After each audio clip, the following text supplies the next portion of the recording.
Froilán, muchas gracias por esta conversación. Gracias a ti, Niqueta. Bueno, yo creo que tú como periodista te hubiera gustado mucho poder sentarte a dialogar con Álvaro Obregón. Ya que no lo hiciste, bueno, en el libro sí dialogas con Álvaro Obregón. Desde Ultratumba. Sí, yo creo que sobre todo en la primera etapa, cuando era un hombre de ingenios abiertos, fuertes, muy vigoroso. Quizás ya en las postrimerías no, porque se volvió taciturno, pero otra de las formas de Obregón es precisamente su enorme capacidad de ironía, mordacidad y una memoria que también se reputa como privilegiada. Sí. Indudablemente. Bueno, Álvaro Obregón se incorpora muy pronto a la revolución, a las filas de la revolución. Recluta una serie de hombres para incorporarse a ¿qué fue? A la campaña de Chihuahua, ¿verdad? Pues más bien para apoyo, solicitud de Mayagoite a su gobernador. Y bueno, él más bien lamenta no haber estado desde el principio en lo que entonces más bien era revuelta, ciertamente proclama revolucionaria, de suerte que según su propia confesión, él lamenta no haber sido de los primeros, pero eso sí, ya a los pocos meses de que formó su casi cohorte de mayos, de yaquis y algunos lugareños de su región, ya entró para siempre, y quién diría para ser finalmente, diría, el constituyente político de la revolución. Estamos hablando de qué año cuando Obregón se incorpora de lleno ya a la lucha revolucionaria. Aquí entramos otra vez a los asegúnes, como él mismo diría, ¿no? Porque las declaraciones son un asunto, cierta participación en la campaña. Yo creo que, como ocurre en las grandes decisiones, ya una vez que batalló, que dio guerra, una vez que empezó a entender, lo cual no era difícil para él, de qué se trataba, yo diría que un año después de que adquirió ese compromiso, que se dedicó a tomar las armas, a tener reclutas y a formar una corporación, y luego cuando le dan un rango militar, que también fue muy pronto, es cuando podemos decir que se incorpora, porque si nos atenemos a acciones o a declaraciones, pues es un dato ciertamente relevante, pero seguramente ya cuando se vuelve general, ya asume plenamente el sentido y las consecuencias de la revolución, ciertamente con una marca distinta a la que otros plantearon y asumieron. Tenía su propia marca, su propio batallar, sus propios intereses y su propio pragmatismo también. Creo que hay mucho de pragmatismo en Obregón. Yo recuerdo uno de los diálogos que forjas aquí con Obregón, en el sentido de que él no era pues un ideólogo o una persona que hiciera las cosas por ideas y por convicciones, sino que porque pensaba que había que hacerlas, ¿no? Se enfrentaban ya a quebrantamientos políticos, y yo supongo que estamos en eso ahora en nuestros días, y él tenía sus intereses, como bien dijiste. Él nunca abandonó su propia idea de que él era un agricultor, distinguía muy bien entre agricultor y campesino, y luego conocedor de los intereses de la región, y bajo la impronta de un pragmatismo de cierta inspiración norteamericana, pues en efecto entró a tareas de reivindicación que le rebasaron o que rebasaban su planteamiento inicial. Él no puede empatar con la lucha del sur, por campesina, por tener otra estirpe la gente, porque no estaban bajo el influjo y la fascinación de los Estados Unidos, porque él tenía más bien una noción diríase hoy, de empresario, de suerte que lo que él fue acuñando ya con la aportación de los libros y de las hablas con otros personajes, sí logró a constituir una ideología, como se dice ahora. Le dices en algún momento a Obregón que él es un animal político. Sí. Lo era. Es el gran animal político, y a mí cada vez que suele la expresión de animalidad, de animal, me gusta proponer a quienes escuchan que animal no necesariamente tiene la connotación que usamos negativa diariamente. Sí, ¿no? Eres un animal. Bueno, animal quiere decir animado, con alma, o sea, con fuerza. Y este hombre, que ciertamente en sus tempranas horas no andaba en la política, y sí andaba en el comercio, el negocio, en la inventiva, en la ingeniería, me atrevo a decir,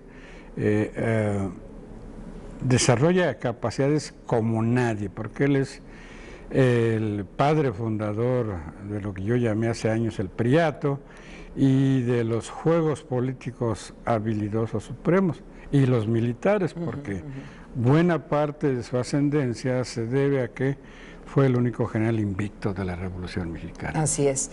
Bueno, él escribe 8.000 kilómetros de campaña, ¿no? Y creo que ahí también él se retrata, se encuentra consigo mismo y proyecta lo que es Álvaro Obregón para la revolución. O sea, fue muy importante todas las batallas que ganó, como ya decías, un general invicto, ¿no? Sí, yo creo que es el documento de él, a mi entender, además es vasto, y no solo por lo que ahora se llama declaraciones o pronunciamientos, sino porque al hacer el relato de las batallas y las correrías militares, ahí aparece el ser humano, ¿no? Por ahí algún pensador de Chardin dice que es en la guerra en donde aparecen los seres humanos en su extremo, porque en la guerra es cuando la gente es capaz de lo peor y de lo mejor. Y ahí, en las 1001 batallas de Obregón, se advirtió cuál era su humanidad. Un hombre bastante sanguinario también. Todos ellos. Todos, sí. Hasta Madero, que no batalló armadamente, pero si él hace la proclama de que no queda más que la lucha armada, pues podemos decir que él promueve, es el inspirador de mortandades, por más que él no haya sido beligerante, no haya sido activista militar, ¿no? Es como autor intelectual, pues porque el que lanza la consigna, la pretensión de revolución armada es Madero, aunque él no batalló. Así es, así es. Bueno, y Obregón es un personaje también que tiene en el centro sus objetivos y que tiene en el centro el poder. O sea, él tiene relación con distintos caudillos revolucionarios, pero él tiene siempre sus propios objetivos. O sea, puede aliarse y luego romper alianzas, todo en función de lo que él busca en un determinado momento, ¿no? Eso se le imputa, pero leyéndolo a él y a otros políticos de la historia, que podría incluir a De Gaulle, Obama, para ponernos en la actualidad, él no tenía en el arranque quizás más pretensión que la del poder económico, la de ser un señor agricultor de alto relieve. Y tú lo dijiste, un pragmático no tiene propiamente un esquema o proyecto a cumplir, sino que ya ubicado en la zona de los poderes, va aprendiendo cómo se puede hacer conquistas, tener fuerzas e irlas agrupando, acumulando, conduciendo para llegar a ser presidente, gobernador, presidente municipal, director de instituciones. No hay, quizás salvo los vástagos de políticos, sí aprende de chiquillos que hay tal cosa como una meta poderosa y tratar de conquistar el poder tal cual. Podría decirse de su hijo, Álvaro, que llegó a ser gobernador, pues él sí, podría ser. Desde temprano. Sí, sí, sí. Álvaro Obregón, ¿qué personaje? O sea, él establece una relación muy importante con Carranza, después hay una ruptura y después, bueno, el asesinato de Carranza, Obregón tiene que ver mucho en el asesinato de Carranza, lo mismo sucede con Villa. Entonces, háblanos primero de la relación de Álvaro Obregón con Villa. Bueno, comentábamos y se comenta mucho de la gana incluso, no solamente del ánimo homicida de Obregón, cosas ahora sí que más de la biografía que la historia. Una compañera mía preparatoriana es una de las 2000 nietas de mi general Villa. Ajá. Y me la encontré hace unos meses y conversamos. Bueno, ahí la animadversión es poca contra Obregón y la imputación de la muerte del pariente Villa no es equívoca, de frente, dicen que sí. Pero esas eran las reglas de juego. Es decir, como bien se sabe y está abundantemente relatado, Carranza manda a negociar a Obregón con Villa y entonces Villa dice, ya, mátenlo.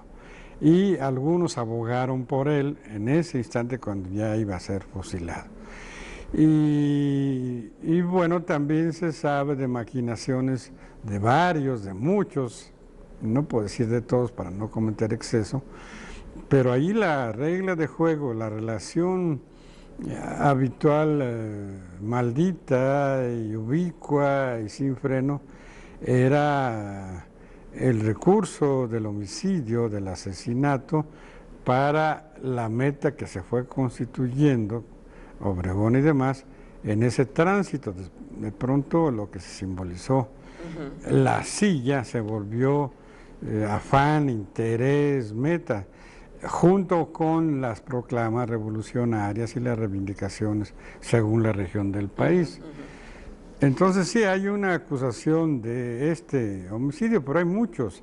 Y Obregón sufrió atentados en los mismos Estados Unidos y aquí, y tuvo que evadirse. Si uno recorre los relatos de los principales de la revolución, que casi todos murieron, menos los peores, o sea, murieron bajo crímenes.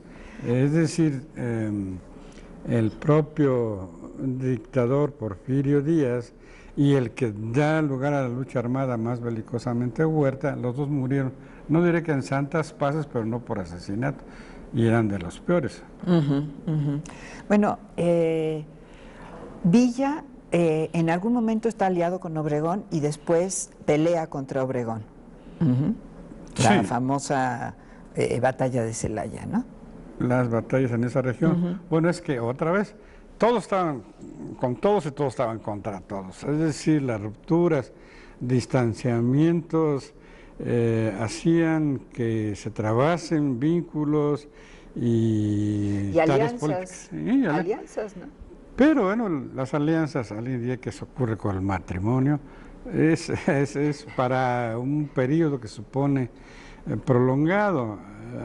Algún señor decía respecto de la alianza matrimonial, todo amor es eterno mientras dura, y en el caso de las alianzas políticas duran tanto como lo estamos viendo como los ahora. Objetivos para los cuales se hace esa alianza, cambian los objetivos, cambian pragmáticamente también, muy pragmáticamente en el caso de Obregón, y entonces hay una ruptura de la alianza y el aliado se convierte en enemigo, ¿no? Era, vuelvo a decir, casi universal, porque la estrategia era el poder, no tanto la reivindicación, sino como la muerte estaba cerca y en cualquier momento, pues yo me temo que más de una alianza era, como las actuales en México, defensiva ante poderes superiores. Si no se unían, así sea efímeramente, sufrirían agravio.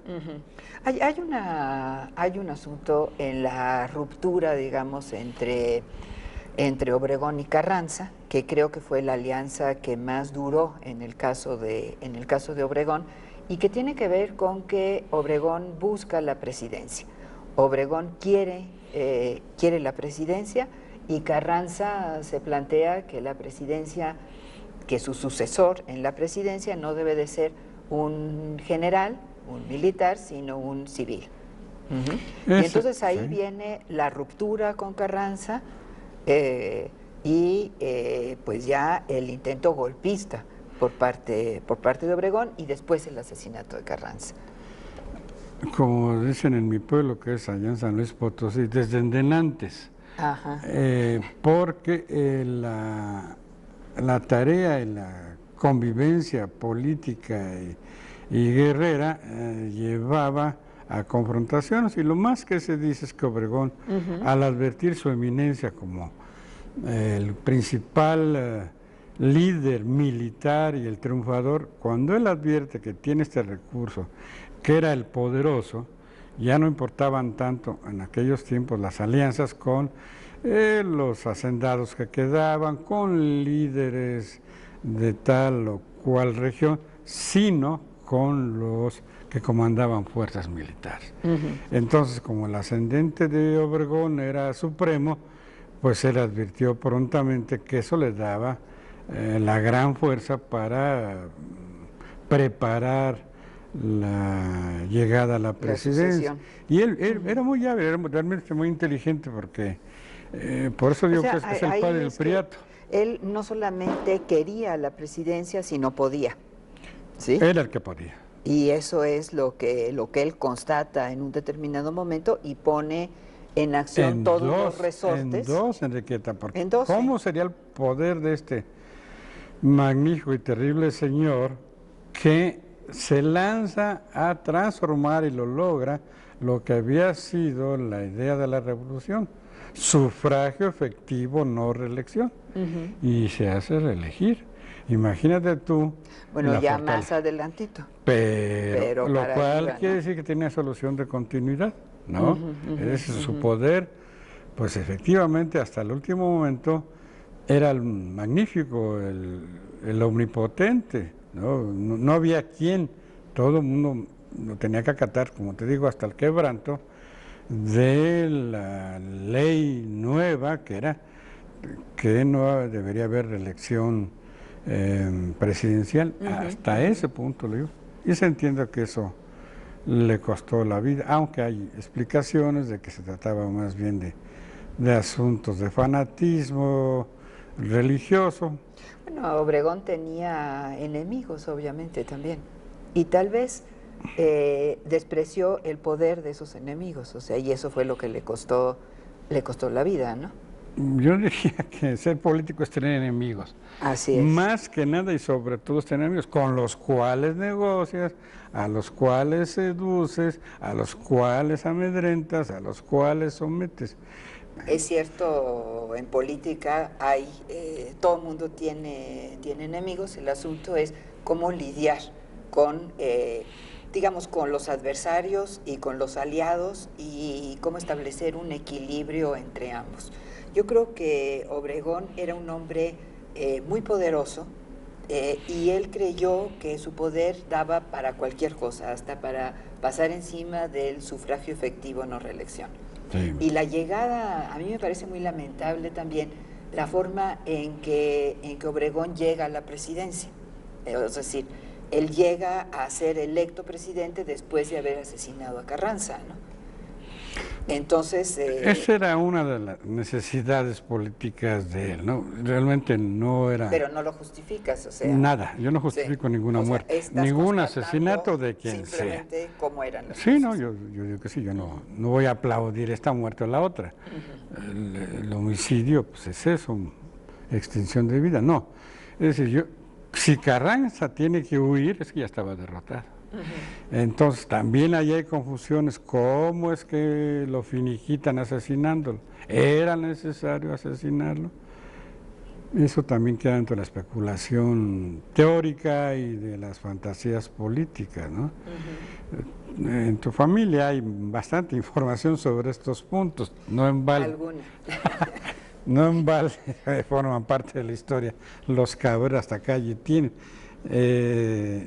Entonces es algo que también hoy habrá que revalorarse, pensar que la política es otra cosa más allá de la conquista del poder. En principio es una buena inquietud, una ingenuidad amable, pero ya los que estamos por razones de trabajo cerca de personas y núcleos de poder, sabemos que el poder es lo que importa y después veremos otras cosas de justicia social o reivindicaciones. Bueno, Obregón era eso, era un político, sí. Era un hombre de y Carranza poder. Y Villa se volvió y Zapata también, todos sí, aprendieron, sí. Pero bueno, ¿con qué nos quedamos para cerrar la biografía, la trayectoria de Obregón? Con el hecho de que estamos en este espléndido recinto, Biblioteca de México, José Vasconcelos, donde yo tuve la alegría de conocerlo aquí 6 meses antes de que muriera, y para referencia sobre el libro, cuando me propone Pepe Iturriaga que escriba algo sobre algún revolucionario, yo escogí a Obregón. ¿Tú lo escogiste a él o él te escogió a ti? Yo creo que de allá él me escogió a mí, pero yo lo escogí por Vasconcelos. Es decir, si me preguntases cuál es la aportación mayor de Obregón, junto con todas sus maldades y demás, yo te diría Vasconcelos. Es decir, yo entiendo, y muchos entienden, ya ¿Qué quiere decir la visión de la cultura, pero sobre todo de la educación? De la nación, de la educación, pero en un sentido popular, porque se ganó animadversiones, también Vasconcelos, no se le reconoce, pero acuérdate que él fue de las brigadas de enseñanzas rurales, en fin, tomó propuestas para cambiar un anticipo de lo que es la noción de cultura. Cultura hoy son los frijoles, las tortillas, el trabajo, los libros, la televisión, el iPod. Cultura es lo que el ser humano hace con ánimos de reivindicación, alegría, servicio, tal, y Vasconcelos lo vio muy bien. Logró lo que logró, que no fue poco, y para mí es el fundador de la cultura en el sentido que lo acabo de decir.